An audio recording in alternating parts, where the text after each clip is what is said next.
Assalamualaikum warahmatullahi wabarakatuh.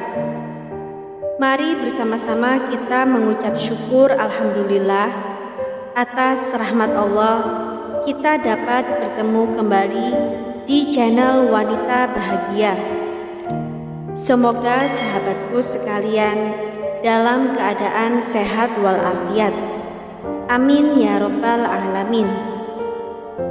Sahabatku seiman yang dirahmati oleh Allah Subhanahu wa Ta'ala, ketika Hasan al-Basri dengan Rabi'ah al-Adawiyah saling menunjukkan karomah. Suatu ketika dua sufi besar, Hasan al-Basri dan Rabi'ah al-Adawiyah, bertemu. Keduanya sempat pamer kesaktian atau karomah. Kisah ini diceritakan Farid al-Din Attar dalam bukunya berjudul Tadhirat al-Awliya dan telah diterjemahkan ke dalam bahasa Inggris oleh Arbery menjadi Muslim Science and Mystic. Rabi'ah al-Adawiyah adalah seorang sufi wanita pertama yang melegenda. Dia dilahirkan di Basrah, Irak pada era dinasti Abbasiyah berkuasa. Farid al-Din Attar menyebut tahun kelahiran Rabi'ah al-Adawiyah pada tahun 752 Masehi. Namun Sofiyah Pandia dalam bukunya Rabi'ah al-Adawiyah menyebut kelahirannya pada tahun 717 Masehi. Meskipun jarak usianya terpaut cukup jauh dengan Hasan al-Basri yang lahir pada tahun 642 Masehi, namun dalam banyak kisah keduanya digambarkan pernah bertemu dan memiliki kedekatan sebagai sesama sufi. Farid al-Din Attar menceritakan, pada hari lain Rabi'ah melewati rumah Hasan. Ketika itu Hasan sedang termenung di jendela. Dia menangis dan air matanya jatuh ke pakaian Rabi'ah. Rabi'ah melihat ke atas. Pada awalnya dia berpikir bahwa itu adalah hujan. Kemudian menyadari bahwa itu adalah air mata Hasan, dia menoleh padanya dan memanggilnya. "Guru, tangisan ini adalah tanda kelesuan spiritual. Jagalah air matamu.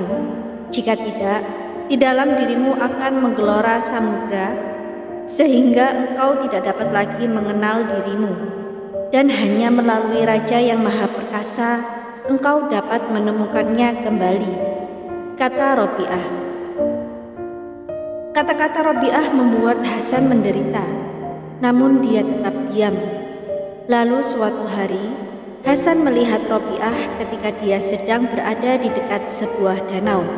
Sambil melemparkan sajadahnya ke atas permukaan air, dia memanggil, "Rabi'ah, kesini. Mari kita sholat 2 rakaat di atasnya."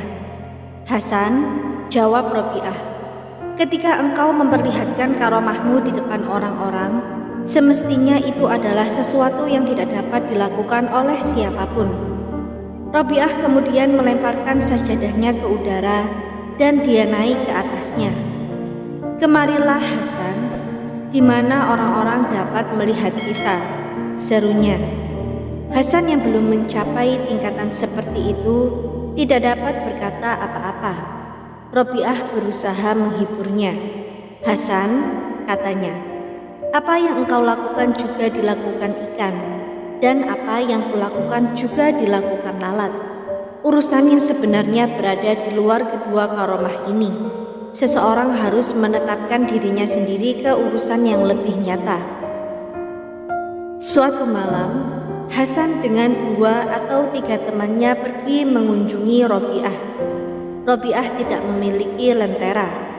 Hasan dan kawan-kawannya berpikir, alangkah lebih baiknya jika di sana ada cahaya. Rabi'ah kemudian meniup jarinya, dan sejak malam itu hingga subuh, jari Rabi'ah bersinar seperti lentera, dan mereka dapat duduk bersama dengan disinari oleh cahaya.